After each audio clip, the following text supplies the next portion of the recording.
আমি কিন্তু পরিবর্তিত হইনি ভাই। আমি হাসিনাকে কখনোই পছন্দ করি না।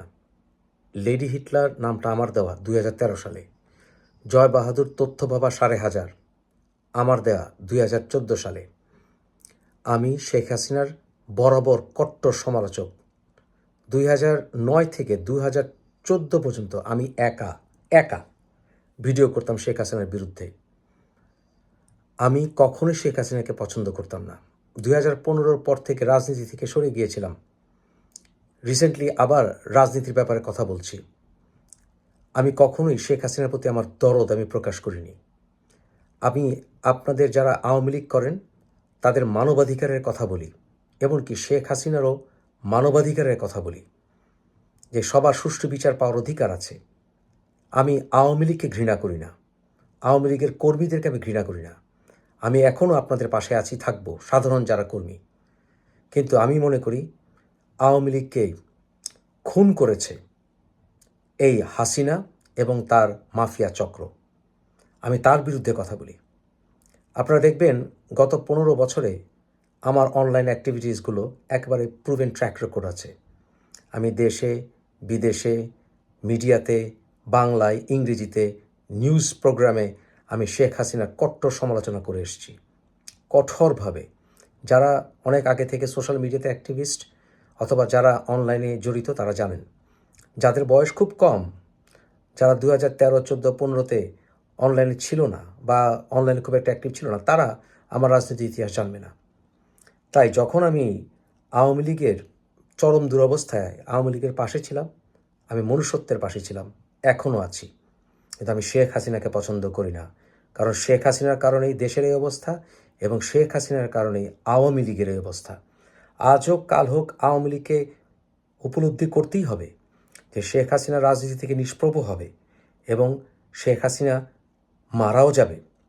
তার বয়স হয়েছে অনেক। আওয়ামী লীগকে প্রস্তুত হতে হবে হাসিনাহীন আওয়ামী লীগের জন্য। কারণ আওয়ামী লীগকে এই কাল্ট গ্রুপ ধ্বংস করেছে। অনেকে কথা বলতে চান, কিন্তু হাসিনার ওই সিন্ডিকেটের ভয়ে অনলাইন অফলাইন তারা কথা বলতে এখনও ভয় পায়। এটা অনেকটা এরকম যে সন্ত্রাসীদের কারণে সাধারণ মুসলিমরা কথা বলতে পারে না উগ্রদের ভয়ে। যেমন হাসিনার বিরুদ্ধে কথা বললে আপনি হয়ে যাবেন রাজাকার, আলবদর সমর্থক, পাকিস্তানের দালাল।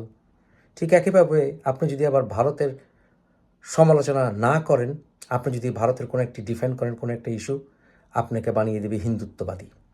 স্টেরিওটাইপ চিন্তাভাবনায় আমরা ভুগি। এটা আমাদের জাতির পরিচয়। তাই পৃথিবীর দ্বিতীয় বৃহত্তম জাতিগোষ্ঠী হয়েও বাংলাদেশ পৃথিবীর 94তম ক্ষুদ্র দেশ। 35টি পরিবার, এই রহমানি 2টা পরিবার সহ আমাদেরকে 2000 বছর গোলাম বানিয়ে রেখেছে।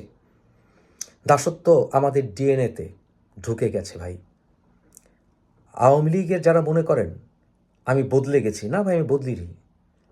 আপনারা যদি দেখেন আমার আন্দোলন, এমনকি শেখ হাসিনা পতনের সময়ও আমি সবচেয়ে সক্রিয়দের ভিতরে অন্যতম ছিলাম, যে শেখ হাসিনার পতন আমি মনে প্রাণে চেয়েছি।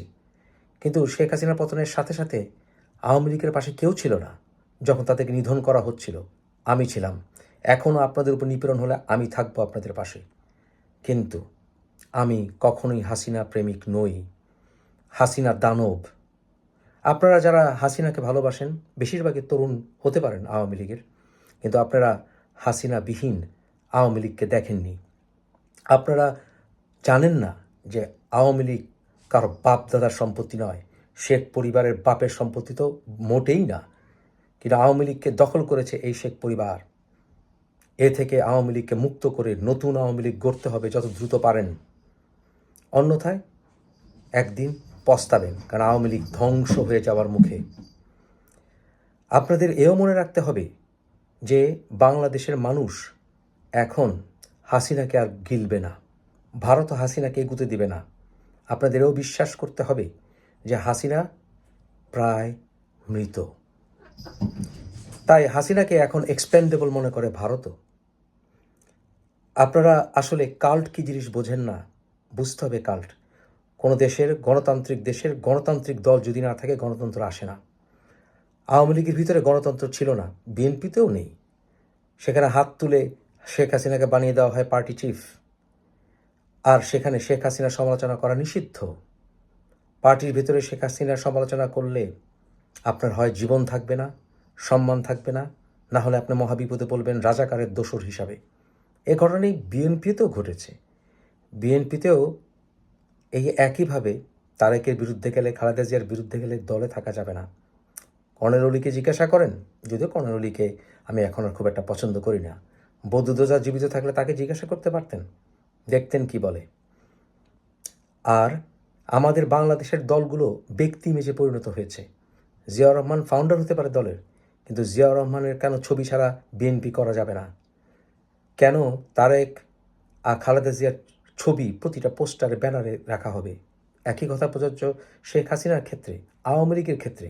আওয়ামী লীগের সকল ব্যানারে, পোস্টারে, ফেস্টুনে, সব জায়গায় কেন মুজিব, জয়, হাসিনা? কেন? ব্যক্তি পূজা দিয়ে দল হয় না। এটাকে গণতন্ত্র বলে না, এটাকে বলে কাল্ট। কাল্ট মুক্ত যদি না করতে পারেন, আপনাদের ধ্বংস অনিবার্য, কারণ এটা 21st সেঞ্চুরি। বিজেপির ফাউন্ডারকে বলতে পারবেন? কংগ্রেসের ফাউন্ডারকে বলতে পারেন? একজন ব্রিটিশ লোক যে কংগ্রেসের অন্যতম স্বপ্নদ্রষ্টা, এটা জানতেন? পাকিস্তানের পিপলস পার্টির যারা ফাউন্ডার, তাদের ভিতরে একজন অন্যতম, একজন বাঙালি, জানতেন? আমেরিকার ডেমোক্র্যাট পার্টি আর রিপাবলিকান পার্টির প্রতিষ্ঠাতা কারা, বলতে পারেন? তারা কেয়ার করে? তাদের পোস্টারে, ব্যানারে আছে কি তা? আমাদের বাংলাদেশে ব্যক্তি পূজা চরম আকার ধারণ করেছে। সেই ব্যক্তি পূজা থেকে আপনাদের বেরিয়ে আসতেই হবে। ব্যক্তি পূজা, মাফিয়া গোষ্ঠীর পূজা অতিরিক্ত করলে যা হয় তাই হচ্ছে। তাদের ভেস্টেড গ্রুপ এখন পাগল হয়ে গেছে, কারণ সেই সিন্ডিকেট ভাঙবেই। আর সিন্ডিকেট ভাঙলে, সিন্ডিকেট থেকে যারা ফয়দা নিত তারা চিৎকার করবেই, কোনো আসে যায় না। আওয়ামী লীগের এই সিন্ডিকেট কাল্টের মতো ব্যবহার করে, ঠিক কাল্ট। ধর্মীয় উগ্ররা যেমন কাল্টের মতো ব্যবহার করে, ঠিক একইভাবে যেমন টাকা খেয়েছেন, আমাকে বলতো যে আপনি খ্রিস্টান ইহুদিদের দালাল, যখন আমি মৌলবীদের সমালোচনা করতাম। ঠিক একইভাবে তারা এখন বলে আসিফ নজরুলের টাকা খেয়েছি। আবার আপনাকে পাগল, উন্মাদ, বিভিন্ন রকম হ্যারাসমেন্ট, সেম প্যাটার্ন।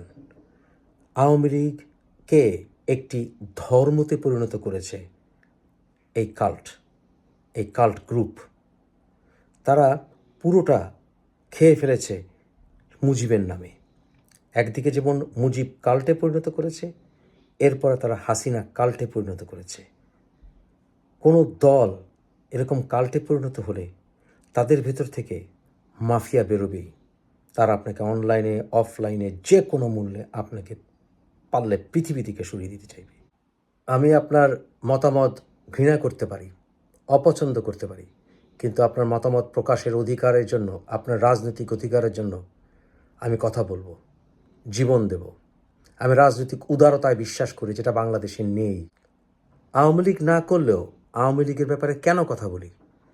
কারণ আওয়ামী লীগ আমার বাংলাদেশ নিয়ে কথা বলে, আমার বাংলাদেশ নিয়ে রাজনীতি করে, তাই আওয়ামী লীগের ব্যাপারে কথা বলার অধিকার আমার আছে। অনেকে বলেন দেশের বাইরে থাকেন, অন্য দেশের নাগরিকত্ব আছে, কেন দেশ নিয়ে কথা বলেন? এজন্যই কথা বলি, শেখ হাসিনা দেশের বাইরের আওয়ামী লীগের কর্মীদের জন্য কথা বলে। সে লুকিয়ে থেকে নিউ ইয়র্কে, লন্ডনে তার বয়ান দেয়। আমরা পৃথিবীর যেখানেই থাকি, বাংলাদেশ আমাদের জন্মভূমি। জন্মভূমি নিয়ে কথা বলবই আমরা।